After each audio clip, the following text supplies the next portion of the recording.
होमोलैटिक homo mean same, lighter mean break down, fission mean bond breaking. और hetero mean different, lighter mean break down, fission mean bond breaking.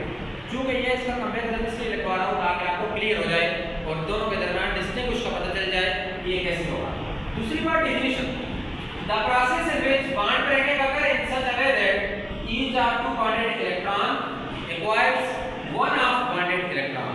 यानी कहने का मतलब ये है कि यहाँ पर जितना भी होता है वो एक बॉन्ड में दो इलेक्ट्रॉन होते हैं, तो हमेशा के लिए जो होमोलाइटिक फिशन होती है उसमें एक इलेक्ट्रॉन एक एटम की तरफ चला जाता है और दूसरा इलेक्ट्रॉन दूसरे एटम की तरफ चला जाता है और वो दोनों सेम होते हैं, यानी उनकी इलेक्ट्रोनेगेटिविटी सेम होती है।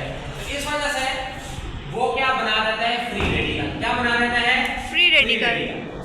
अब यहाँ पर जी जो दूसरा होता है हेटेरोलाइटिक फिशन में आपके पास बॉन्ड मूव उस तरफ करेगा जिस तरफ इलेक्ट्रॉनिक या इलेक्ट्रोनेगेटिविटी ज्यादा है जिस एटम की, उसकी तरफ बॉन्ड मूव करेगा, यानी एरो उसकी तरफ जाएगा।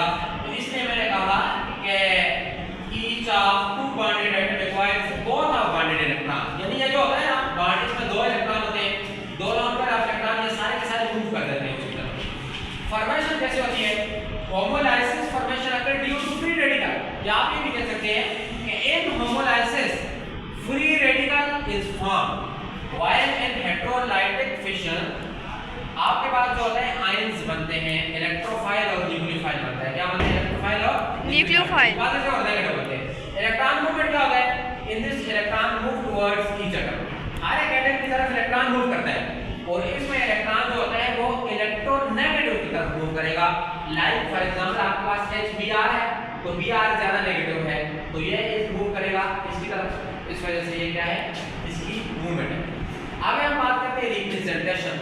तो जो होमोलाइसिस होता है इसको हाफ एरो से रिप्रेजेंट करते हैं, इसको हाफ फिश हुक एरो भी कहते हैं क्योंकि फिश की तरह बिहेव करता है, जिस तरह फिश होती है तो ये उसकी तरह बिहेव करता है और इसके रिजल्ट में जो बनेगा वो फ्री रेडिकल बनेगा। फ्री रेडिकल कहते हैं कि species have an unpaired electron, यानी जिसमें एक ही इलेक्ट्रॉन, और इसमें जो होता है वो electron it is represented by full arrow, और इसमें जो होता है बॉन्ड की जो मूवमेंट होती है वो मोर इलेक्ट्रोनेगेटिव की तरफ मूव करता है। तो इस वजह से आपके पास लाइक फॉर एग्जांपल मैं आपको कहता हूं जी कि यहाँ पर है जी आपके पास दो चीजें हैं, एक है H, ये भी है H। यहाँ पे इसकी जो मूवमेंट होती है ये इधर आएगा, ये इधर आएगा, तो दरमियान में जो चीज बनेगी एंड प्रोडक्ट में ये एक हाइड्रोजन फ्री रेडिकल, ये दूसरा हाइड्रोजन। हेटेरोलाइटिक में अगर आप बात करें तो मैं कह देता हूँ आपके पास जो होता है HCl एक एसिड है, आपको पता है। अब क्या होता है जी, Cl मोर इलेक्ट्रोनेगेटिव है और ये मोर इलेक्ट्रोपॉजिटिव है, क्योंकि पोलर है तो ये बॉन्ड इसकी तरफ ब्रेक करेगा और नेट प्रोडक्ट क्या आएगा जी आपके पास, इसमें पॉजिटिव आ जाएगा और इस पे बहुत ज्यादा हाईली नेगेटिव। इस वजह से हम इसको कहते हैं ये न्यूक्लियोफाइल है, ये इलेक्ट्रोफाइल है, मींस ये इलेक्ट्रॉन डेफिशिएंट पॉजिटिव और नेगेटिव, एफिशिएंट, यस, यानी ये बेस की तरह बिहेव करते हैं, ये एसिड की तरह बिहेव करेगा। तो ये था आपके पास इलेक्ट्रोफाइल और न्यूक्लियोफाइल का कांसेप्ट, और ये मैंने अप्लाई किया इलेक्ट्रोफाइल और न्यूक्लियोफाइल को होमोलाइसिस और हेटेरोलाइसिस पे। तो ये बहुत इंपॉर्टेंट है, इस पर जरा आप लोगों ने ध्यान देना है।